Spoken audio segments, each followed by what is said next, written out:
Waheshimiwa wakuu wa mikoa, nimewaalika hapa ili tuweze kuongea machache kwa niaba ya wenzenu wote.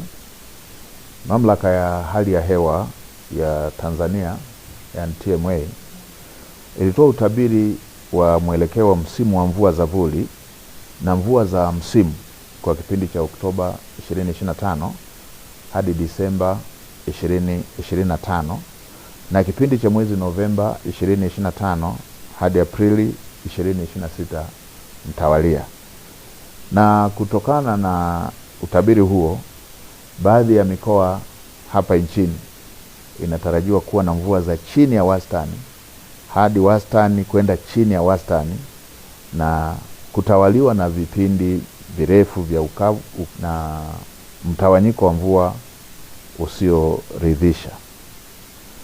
Tathmini ya mamlaka ya hali ya hewa inaonyesha hali ya kuchelewa kwa mvua inatarajiwa katika maeneo ya mkoa wako wa Dodoma, Mheshimiwa Mkuu wa Mkoa, mkoa wa Katavi, mkoa wa Kigoma, mkoa wako wa Singida, Mheshimiwa Mkuu wa Mkoa, Tabora, pamoja na mikoa ya Iringa, Mbeya, Mtwara, Njombe, Songwe, Rukwa, Ruvuma, pamoja na kusini mwa mkoa wa Morogoro. Na kutokana na taarifa hiyo, mamlaka ya hali ya hewa Tanzania nimeona ni vyema nitumie fursa hii kusisitiza masuala kadhaa muhimu kwa wananchi na mamlaka mbalimbali za serikali ili tuweze kujiandaa. Moja, Watanzania wote kujenga tabia ya kufuatilia kwa karibu taarifa za utabiri wa hali ya hewa pamoja na kuzingatia ushauri na maelekezo yanayotolewa.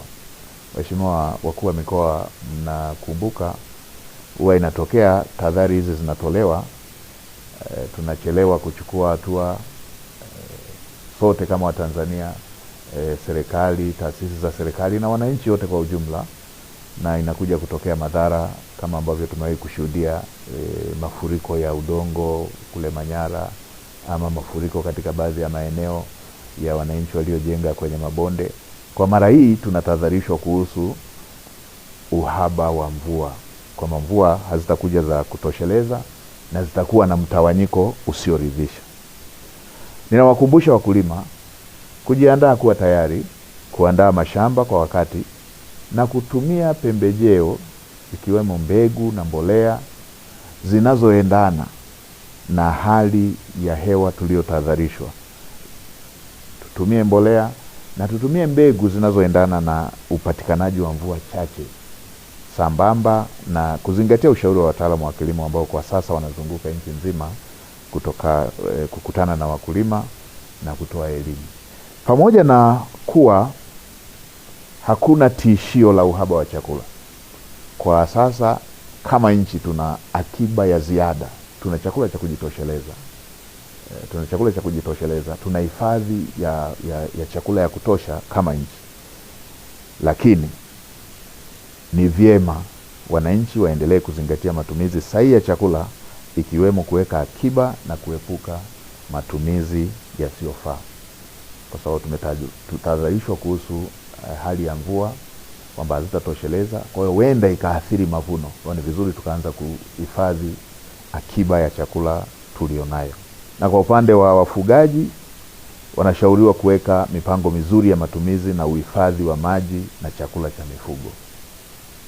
Ni jambo ambalo mara zote tumekuwa tukielezewa, na ni vizuri sana tukalizingatia, hasa kwa wakati huu: matumizi bora ya malisho, uhifadhi wa chakula pamoja na maji kwa ajili ya mifugo, ili yasijitokeze yale ambayo tumewahi kuyashuhudia ya upotevu mkubwa wa mifugo kutokana na uhaba wa chakula pamoja na maji.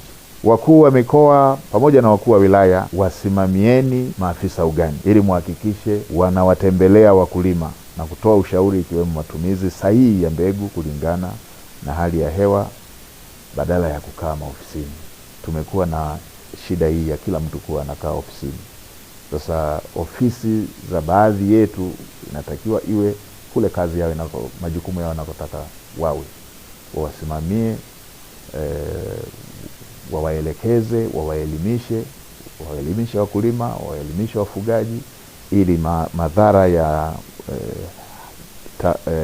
tahadhari hii tuliopewa yasiwe makubwa kwa wananchi wetu. Na kwa upande wa mamlaka ya bandari, mamlaka ya mapato TRA, TFC, wahakikishe kama kuna shehena zozote ambazo pengine ziko bandarini, pengine ziko kwenye meli, pengine zinakamilisha utaratibu wa kutolewa, zitolewe kwa udharura, zitolewe haraka, ili wakulima wetu waweze kuwahi msimu, pasiwepo na ucheleweshaji wa mbegu ama mbolea ama viuatilifu katika wakati huu ambapo wakulima wanataka waende sambamba na msimu unapoanza, na hasa katika baadhi ya maeneo ambako tayari tunaona kuna baadhi ya viashiria kwamba msimu umechelewa ukilinganisha na miaka